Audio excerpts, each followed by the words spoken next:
Hi, everybody. I think we are ready to start.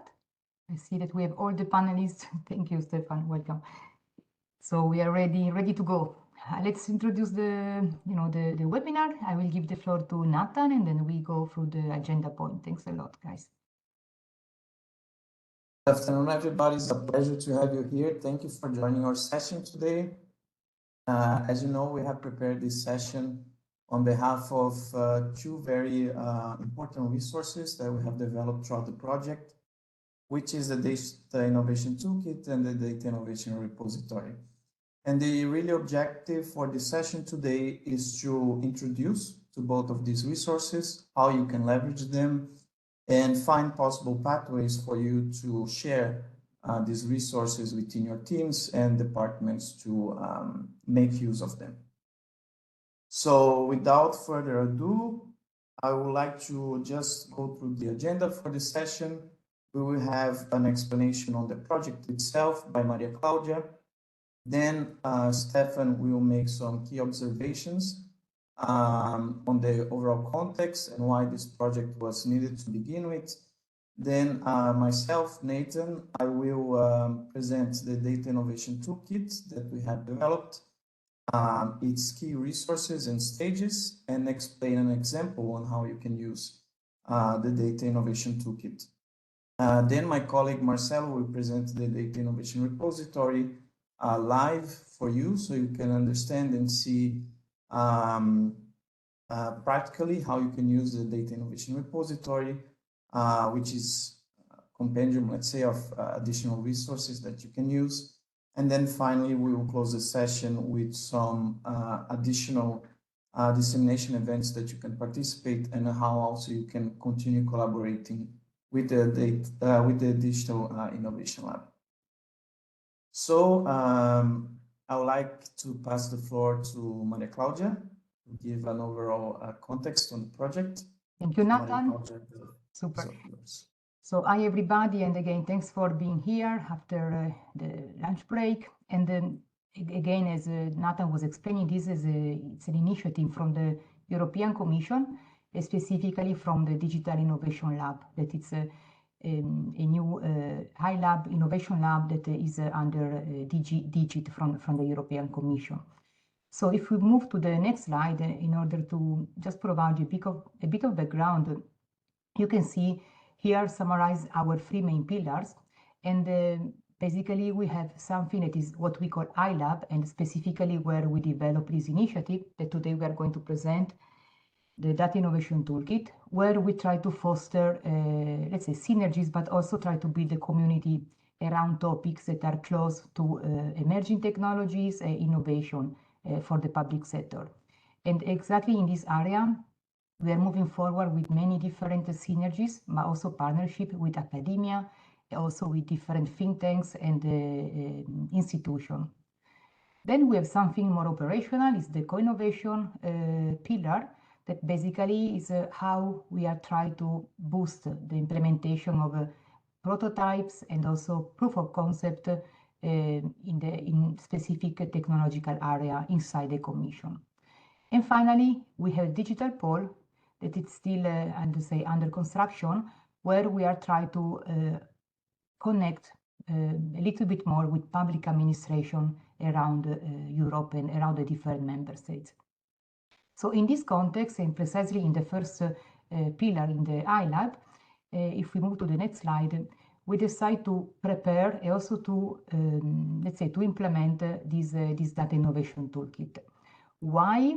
Because we can see from the Commission experience, but also looking outside, at public sector, public servants working in the public sector in general, that nowadays there is a huge need of a strong foundation around the topic of data and data quality, data stewardship, something that is even more important nowadays with all this enthusiasm around AI.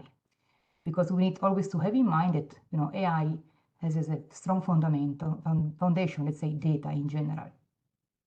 So also looking at our initiative, we have a strong dominant of data-driven initiative in the Commission, and most of the time these different projects are kind of, let's say, speed up, also brainstormed by people with different background. We have people from the technical side, but also people more from the policy side. And we found that it's really needed a set of tutorials, very practical guidelines to drive them and to support them in the creation of these initiatives where data is key and is at the center of the development. That's exactly why we decided to develop this. Today, we are very, very happy to have all the team that was collaborating with us in the creation of this Data Innovation Toolkit that is going to be live soon. And we are very enthusiastic in sharing this with you and also receiving your comment and your feedbacks. Then if we move to the next slide, you can basically have a summary. And then we are going to deep dive in the content of this Data Innovation Toolkit. But again, it's going to be a publication that you can easily download, you can easily reuse in organizing workshops and also brainstorming sessions with your team.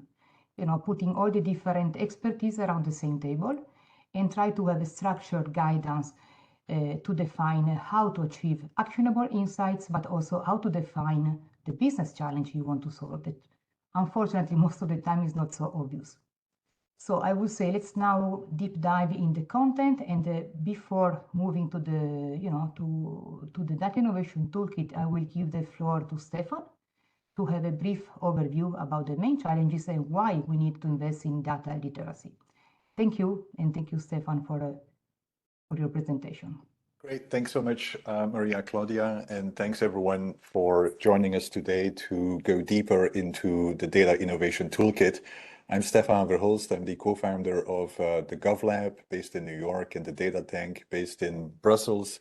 And I'm also a research professor at the Engineering School of New York University. And it has been a true delight to work with the team, and especially also with the team at the European Commission to develop the Data Innovation Toolkit.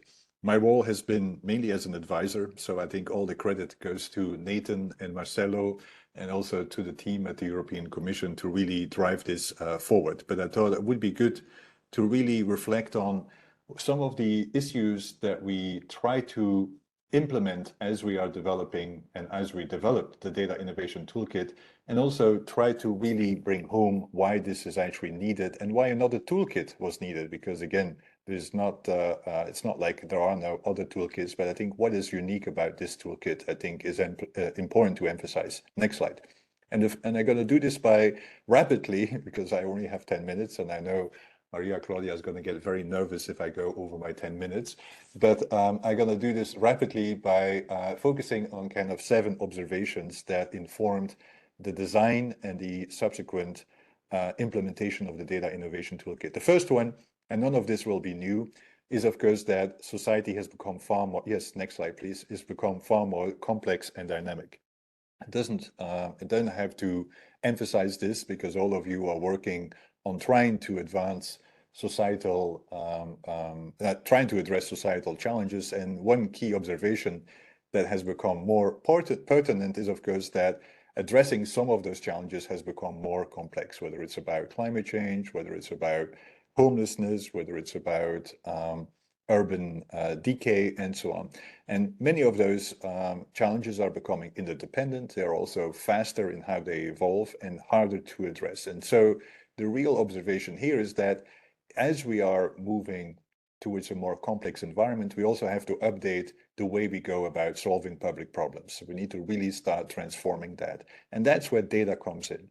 Because from my point of view, data really provides an opportunity to not just come up with new solutions, but also change the way we go about driving new solutions. And that's also what we hope to do with the Data Innovation Toolkit, is not to start with the data, but to really start with what's the problem we seek to address, what's the complexity, and then how can data move forward. Now, the good news or the bad news, next slide, is that in addition to society becoming more complex, society is also becoming more datafied, which means, next slide, that we actually have more data to start using against some of those complex and dynamic challenges. And the data, of course, landscape has rapidly transformed, and this has been the result of digitalization. by which we mean that the way we collect data, the way we store data, the way we use data, the way we analyze data has radically transformed. Next slide. And that means that we not only have more data, we also have different types of data and different characteristics of data.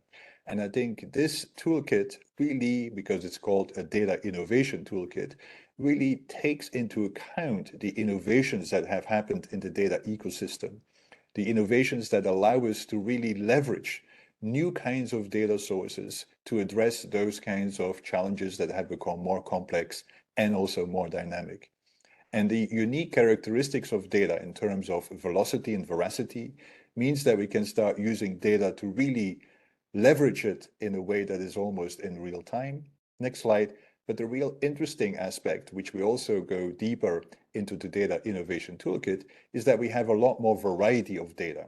And by variety of data, we mean both structured data, which is kind of the traditional tabular kind of data, but also the unstructured data, which is, of course, the less tabular, more unstructured data, which, by the way, has enabled the creation of artificial intelligence. Without unstructured data, and especially the volume of unstructured data, we would not be in the so-called AI summer that we are currently experiencing.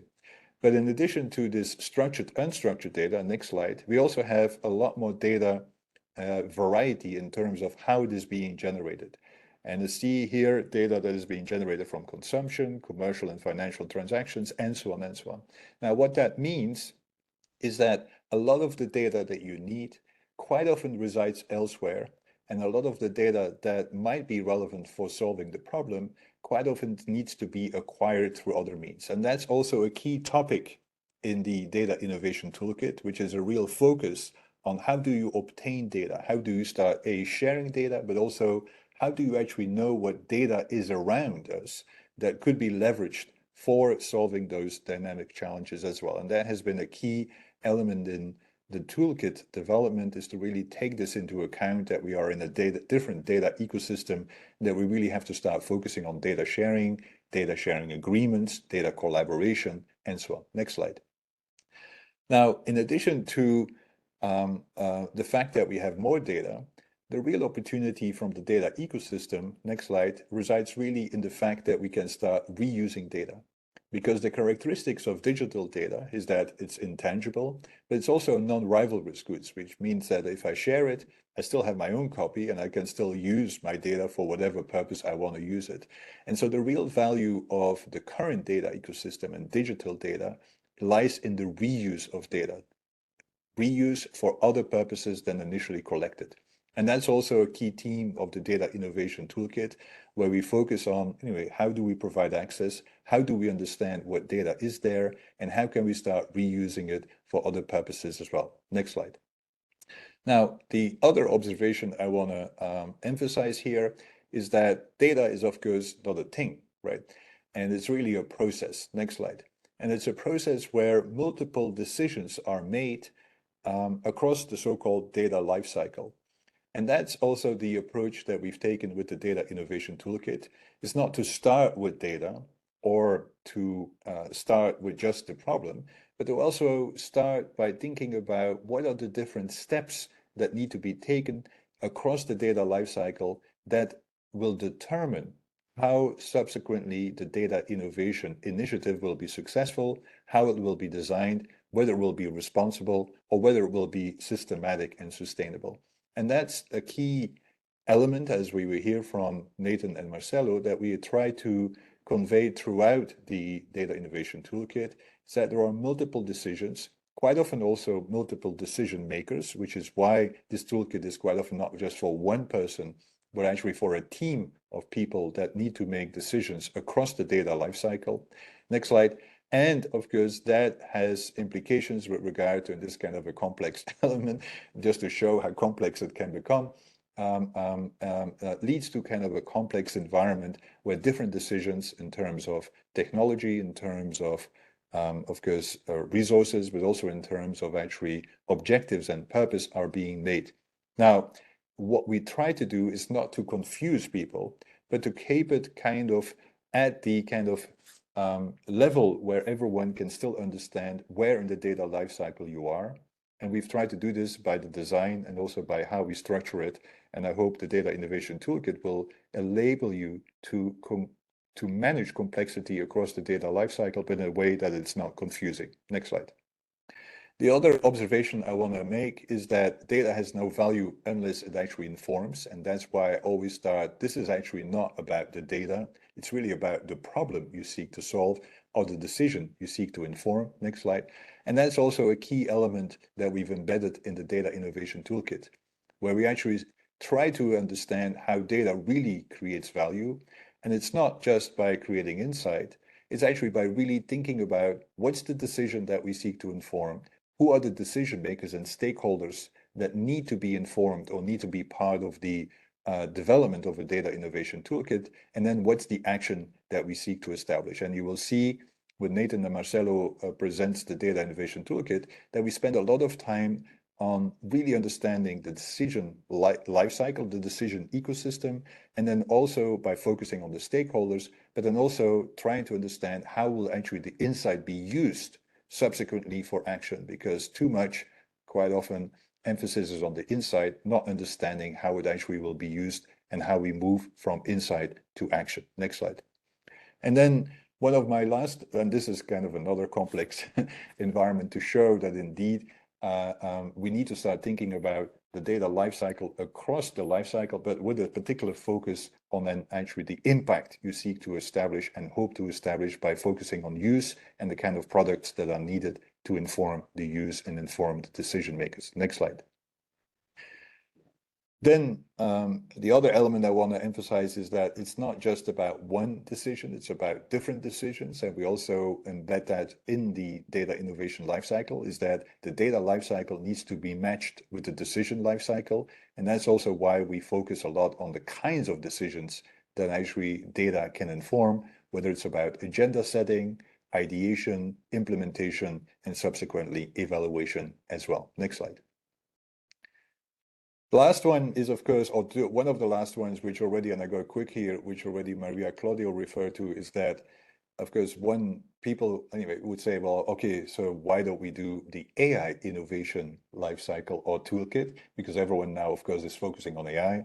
Now, surprise, surprise, AI without data would not exist, which is why I think it's important to actually hone in on the data part of AI. Next slide. And especially hone in on how do you make data AI ready, with a specific focus on the quality that is required for the data. And as you will see in the Data Innovation Toolkit that will be shared today, there's a lot of time that we spend on making data of high quality and what's the quality that is there. Because a key lesson of doing a lot of innovation work is that garbage in, garbage out. And I think the Data Innovation Toolkit really focuses on this kind of first part of how do you establish quality of data. Next slide.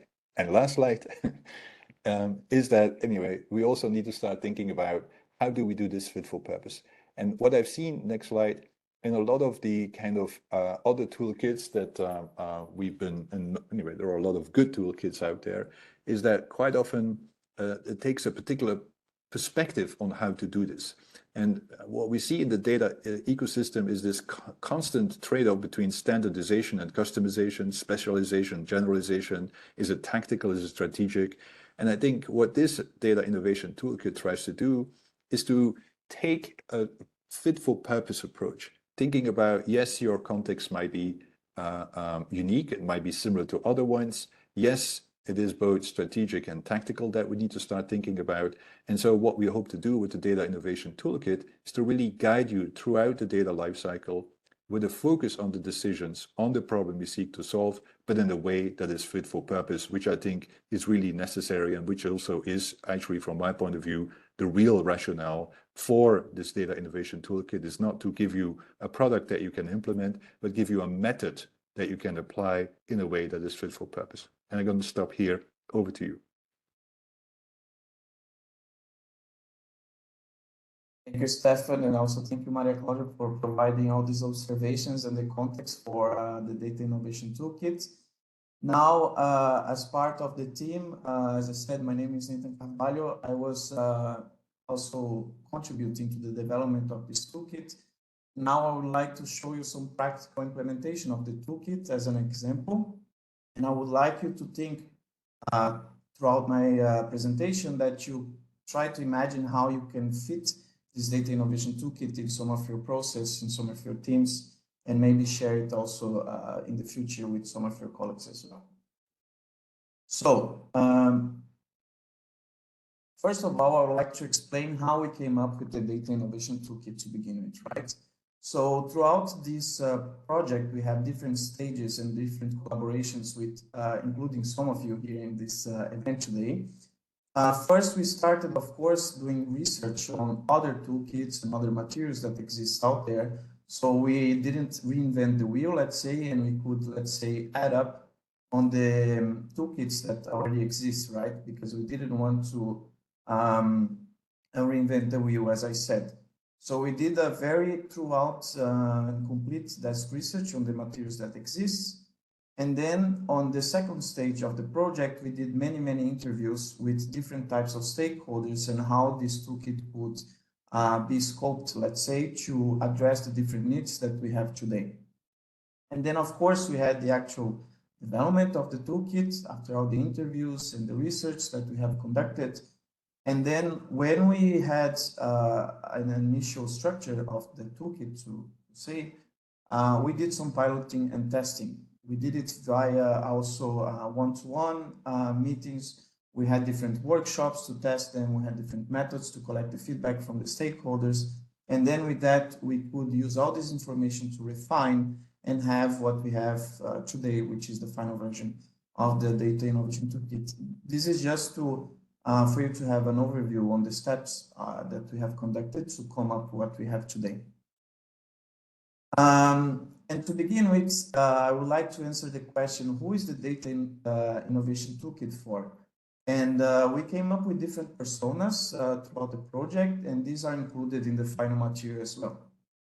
This is to just showcase it to you that you don't need to be, for example, a data analyst, senior expert to use the Data Innovation Toolkit. It might be, for example, that you are a project manager, or you are a policymaker, or you are taking the decisions inside your department. These different personas are indeed included in the Data Innovation Toolkit, and we have considered as well these different views to shape the material in a way that it's fit for purpose for these different needs and these different personas. So we have these profiles that we have created, of course.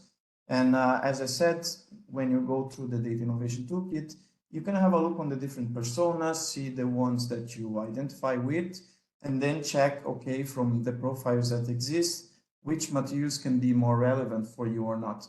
Because the idea, of course, is that we have a structure in the toolkit, we have different resources, but it might be that you don't need to use all of them. You can use a part of it. Maybe you don't need to go through the whole material step by step. You can go through a specific resources, for example, and so on. Just as, since I'm sharing my screen, I cannot see if people are raising their hands or providing comments, so I'm happy to provide the answers when I finish the presentation.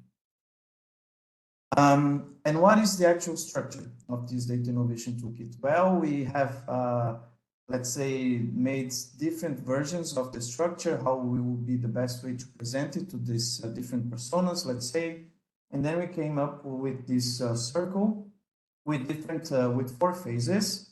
And within these different phases, we have specific resources to allow you to comply with these different phases and answer some of the questions. So for each of these resources and each of these phases as well, you have questions that you might want to answer before you start your data innovation journey, let's say, and while you are managing the project as well, and after you finish it, let's say, to scale up and reuse it with your stakeholders. Also, my colleague Marcelo will provide more an overview on the data innovation repository that is there to, let's say, complement all these different stages and these different resources that we have in the Data Innovation Toolkit. So just to dive a bit deeper on the structure of the Data Innovation Toolkit. This is, let's say, an example of how the chapters are structured. So first of all, you have the explanation on the chapter itself. So here, for example, I have the planning stage. You have the cover of that stage. You have the explanation of the chapter and the main questions you want to answer. Then you have the context for the chapter. You have why you want to use that chapter and its resources to begin with. Some considerations and risks that you might want to, let's say, keep in the back of your mind while you are using the resources, and also some key success factors that you want to have in mind as well for that chapters. Then we have the available tools, so the actual resources that are present in the chapter. And again, all of these resources and tools, they all have a question that you may want to answer when you use these resources. And then you have the structure. So that circle that I've showed, you have a question for that specific tool, and where in the structure of your toolkit you find yourself at that moment. Then we have the instructions for the tool. So for example, in the instructions, you have where can you use it? So maybe you can use it in a workshop, how many people you want to involve in that stage, how long does it take to develop that resources and answer that question, possible people you want to involve to answer that the questions in that resource, and then you have, of course, the resource itself.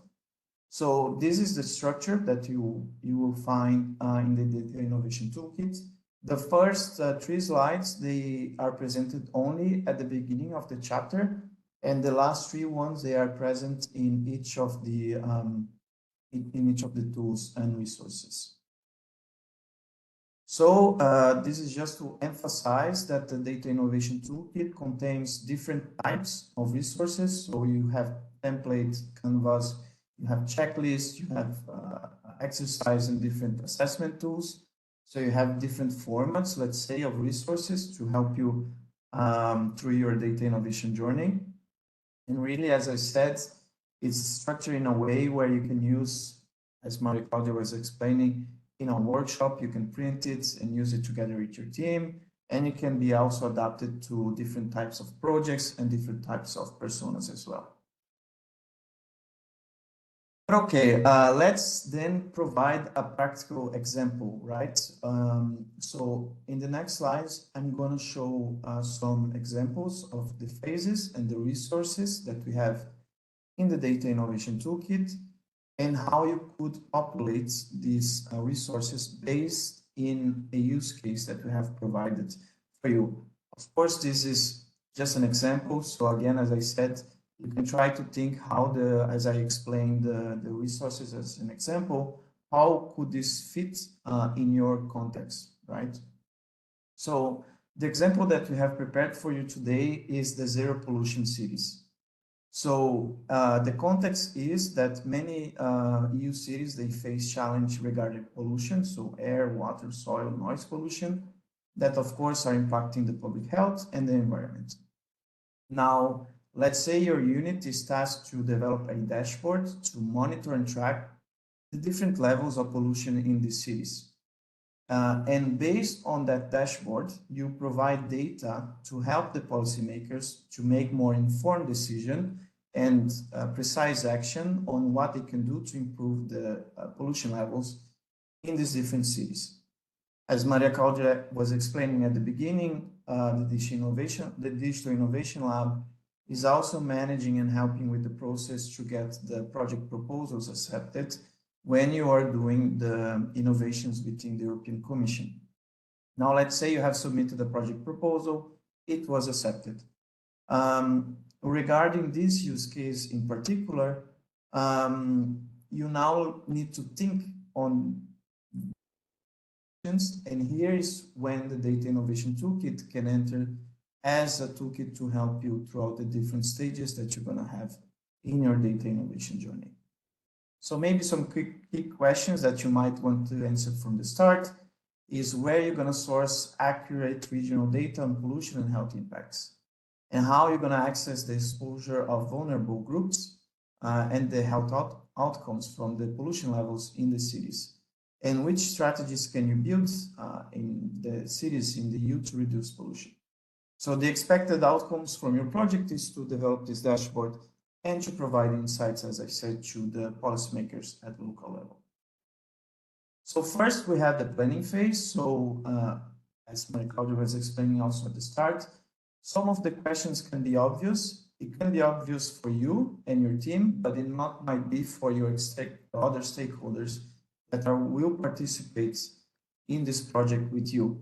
So it's a very good start before you start the project, while you are in the planning phase, to address some of these key questions. So who are your stakeholders? What is the challenge that you're trying to solve in your project?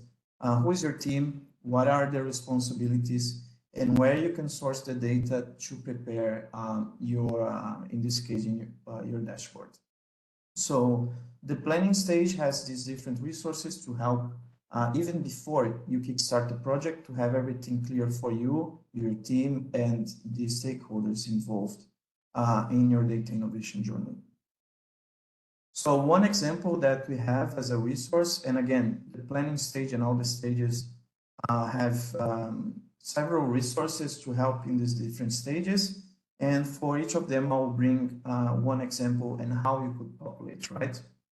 So the challenge definition tool is a canvas to help you and your team to scope the challenge statement for your project. And again, this can be very obvious for you and your team, but it might not be for everybody, right? So the idea here in this canvas is that you answer some questions. This can be done via workshop internally with your team. You can invite different stakeholders in this session to help you answer these key questions, to have as a final outcome your challenge statement. In each of these questions, we also have some guidelines and examples that can help you have a more, let's say, streamlined way to answer them. So let's say you had the workshop and then you prepare the questions that you want to answer together with your team. I'm not going to go in depth into each of them, otherwise I might extrapolate my time. But for example, let's say for the question which data might be relevant for your project, right? So it might be that in your case, current data sources involving air quality, monitoring station, water sampling programs, noise pollution maps, satellite data. You need to brainstorm a bit on what will be the data sources that you want to include in this project and which ones you don't want to include. When you answer and have these questions populated, you can have, let's say, sub-questions. So that's the question number 6, to have more clarity in your challenge statement. And then finally, you have the final challenge statement when you complete all the questions, to have more clarity again for you and your stakeholders. In this case, is to create a dashboard using data sources from national level to track the different pollution levels in the cities, to understand how they affect the health, and also especially for the vulnerable groups in the cities, and pinpoint the major sources of the pollution, can be from transport and industry, so on and so forth. And with this dashboard, you can provide the policymakers with clear insights on how to solve them. So this is just an example from our use case on how you can use the challenge definition tool. Then we have, of course, after you have clarity on your team and your challenge statement of your project, your stakeholders, you now need to collect and process the data that you're going to use in your project. And then really this phase is how you're going to gather this relevant data. As Stefan was explaining, how you're going to ensure the data quality on the sources that you have collected, and also how you're going to address privacy and security concerns on the data that you're working with. And then one example of resources that we have is the data quality checklist exercise. Again, this can be used within your team on a workshop and have, let's say, a joint understanding on what quality in your context is. What is data quality in your context? And again, we know that data quality can be measured by data accuracy, data consistency, completeness, uniqueness, and timeliness of the data. So you can answer these questions together with your team, considering the perspectives on this tool. And finally, you can have an overview of what data quality means. In our case, in this use case, data quality means having an accurate, timely, and complete data on the pollution levels that can be trusted for further analysis.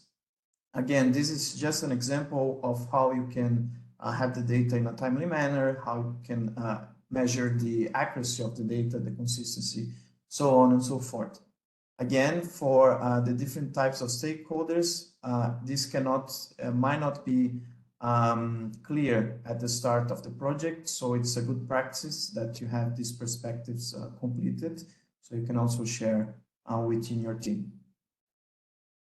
Then you have the collection and process phase. And again, what is expected in this phase? And when we show this phase, you might already ask yourself, okay, why do I have the share and analyze phase here? The analyze phase, I think, is more straightforward, but sharing, it might be that even though the project is still ongoing, it might be that you need to engage with your stakeholders and share the data that you have collected and processed for different purposes. But it might be that this sharing stage and some of these resources you might want to utilize after the project is finalized. But again, this phase is to ensure that the data is shared in a transparently manner, and also that you consider how you're going to share this data with your stakeholders. And these resources, they come into place to help you have a structured manner to share and send the data for all the stakeholders involved in your project. So for example, it might be that you collected the data from the local authorities from these different cities, and then it might be that they ask you, after you collect, process, and clean the data, to share the overview of your database in a standard format, so they can also leverage it to help their own internal process at national level. So just again, as an example, we have the data sharing template. So before you share the data with your stakeholders, again, we have this Canva where it can help you to address some key questions before you start sharing the data, and how you will prepare it to share with your stakeholders. So again, let's say you had a workshop and a team session internally to answer these questions. And then here you can address, for example, how can you comply with the GDPR, that you might need to consult with a legal expert before you share the data, which data you can keep after the project is finalized, and which data you might need to delete after the project is finalized, how you will store this data before sharing, so on and so forth. Are you working with sensitive data? Are you working with personal data? So these are key questions that you might also want to have clarity during the data sharing and analysis phase, and which kind of formats as well you want to have your data. If you want to have some sort of APIs to have some real-time updates on your data when you're sharing with your stakeholders, so on and so forth. Then finally, we have the collect and process phase and what is expected for you. And here is the idea for this phase is after or when the project is coming to an end, how you can prepare it for scalability. So how can you ensure the results will be used by your stakeholders? Some KPIs that you can create to measure the success of your project. This was very important also during the interviews, that you can measure and your project success and evaluate it. So we have also some measuring impact tools that you can use to measure the success of your project, and really how you can scale up your project to communicate and disseminate with your stakeholders. Basically, the idea is, okay, you have the dashboard ready or your innovation that you're developing, but now how the users, the intended users, will utilize all the work that you have done, right? So this is where the use and evaluate phase comes in to help you. Again, we have different resources in this phase. One of them is the data using checklist. So after the project is coming to an end, we have a very simple roadmap that you want to, let's say, tick different steps to make it, let's say, on the safe side that you can really be ready to share your results with the different stakeholders in your project. So let's say, for example, that after your project has concluded, you have to assess the sources, and indeed you are comparing different metrics, and the sources from that you have gathered, they are indeed reliable. You can trust them. You have checked any inconsistencies, and indeed the data that you are using to develop your dashboard, they are precisely checked. Then have you considered that this dashboard is really, as Stefan was explaining, was it transformed or can you transform into actionable insights? Indeed, yes. The dashboard is ready. You have consulted with the different policymakers at the local level. And indeed, they are able to use the dashboard to take and prioritize the resources on the different pollution areas in the different cities. So check. Then you need to document the project success and failures, what was good, was let's say, setback during the project development. So it's good that you document that for future projects that you might work on, and it might be interesting for also to share some of the setbacks and key successes to your stakeholders. So let's say the smooth data integration was indeed done well, but you had the setback because some of your data sources, your contributors, you had some delays, so you can document that. And when you have everything documented, you can, let's say, also tick that box. You also have ensured that any sensitive data you have consulted with legal experts, so you're compliant with the GDPR. Everything is stored in a securely manner, and the data that needs to be erased will be erased after the project concluded. So that's also checked. And indeed, everything is also compliant with the EU regulation or also other regulations you want to take into consideration. So that's also checked. And then finally, you need to develop, let's say, a communication and dissemination plan. And indeed, you have done that as well. You have a communication plan to communicate your dashboard.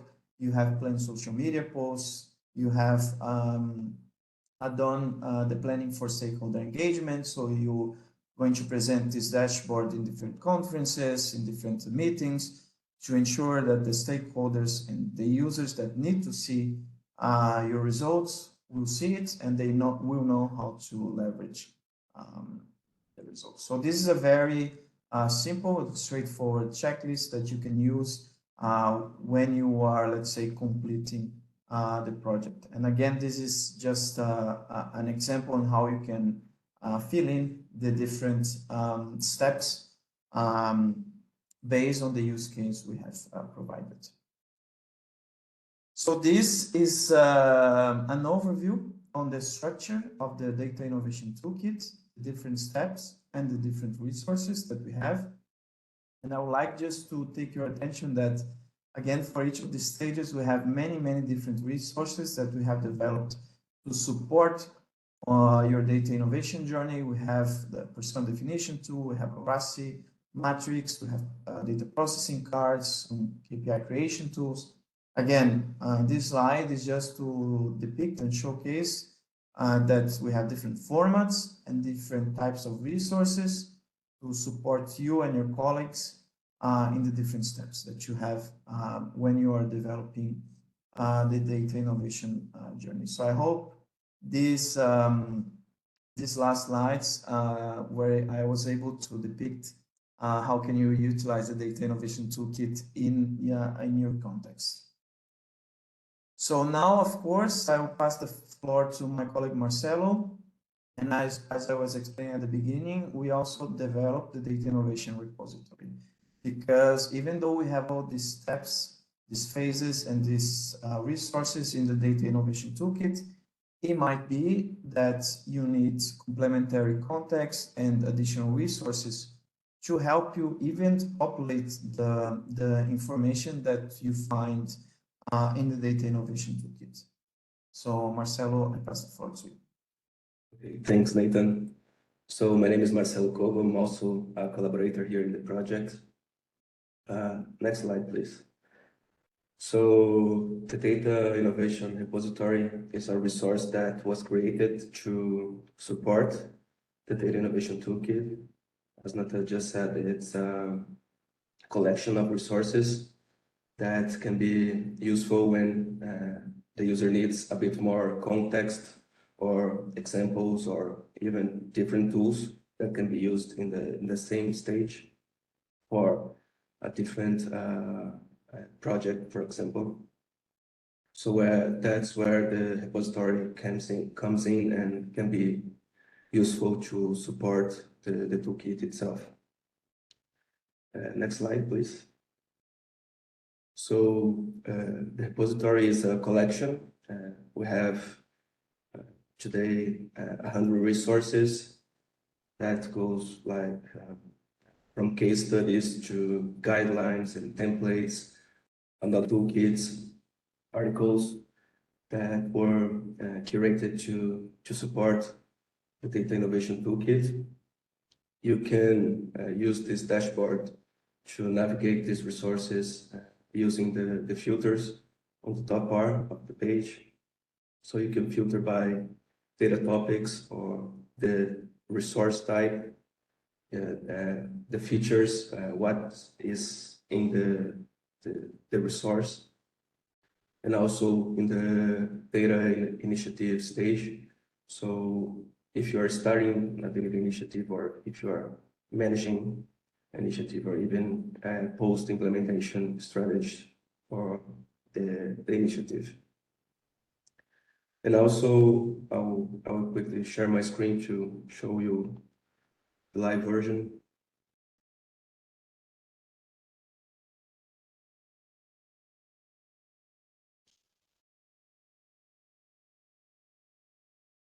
So here you can see the dashboard working. So as I said, you can filter by topic, the resource type, and the features. For example, data collection. So here we have resources on data collection. If you want to see more details about the resource, you just select the row, and then you can see more details here. So a synthesis or the keywords of the resource and other useful information. And here you have the link to access the material itself. And also, if you click the titles, you go to the materials web page.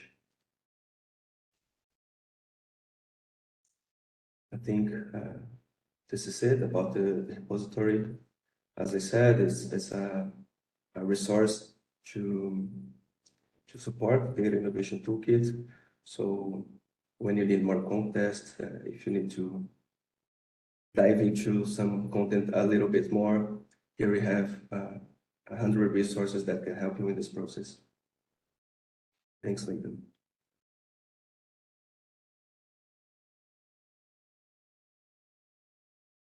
Thank you, Marcelo. And now, to finalize our presentation, we would just like to share some next steps with you. We would like to invite you, and we put a QR code to facilitate, but I believe Daphne has also shared here in the chat, for you to visit the iLab Join Up page, because there you also have the events, the newsletter of the iLab, and then you can follow up on the Data Innovation Toolkit and the repository itself if there are any updates. You can follow directly on the iLab when you are subscribed to the Join Ups page. And of course, At this stage, we would like to ask you and to think where the toolkit and the repository itself can be used within your teams and different groups. And if you know how we can disseminate this material, we of course will be, we appreciate if you can let us know. And then of course, we'll be happy to share both of these resources with these different groups when they are published, because as Maria Claudia has said at the beginning, they will be officially published in the upcoming days. So when it's officially published, we will be happy to share within this with your different teams and groups, or maybe even events that we can share these materials to support the different projects and innovations that you might be kickstarting within your own context. So from our side, I believe that was it. I think, Daphne, do you wish to just make a final consideration and the next steps for the people involved here? Yes, thank you so much, Nathan and Marcelo and Stefan and Maria Claudia. I just wanted to provide you a quick update, like on the events which the Digital Innovation Lab is organizing, but also before, just remind you to stay in the loop, because as also was previously said, our Data Innovation Toolkit will be published very, very soon. So also you can subscribe to our newsletter so that you can always be up to date and also have access to these resources as soon as we publish it. On our side, we are also launching a new series of events called iTalks on Government Innovation, and we are already organizing some of these events, namely a first session in cooperation with the World Bank, where we will be showcasing the government's risk assessment system, which is a tool that uses advanced data analytics to improve the detection of risks of fraud and corruption.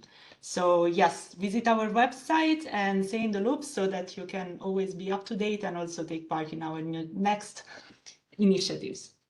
Thank you very much. That was mostly it on my side. You find the links in the chat, and so don't hesitate to subscribe. Yeah, thanks a lot, colleagues. And I think we still have 4 minutes in case there are questions or comments. We are more than happy to answer and to also provide you more information. But again, the toolkit is going to be live and available soon. It's probably, I hope, before Christmas. So it's a nice Christmas present for your colleagues. And feel free to share comments, and really feel free to try this, challenge this, and provide us comment to improve it for the next version.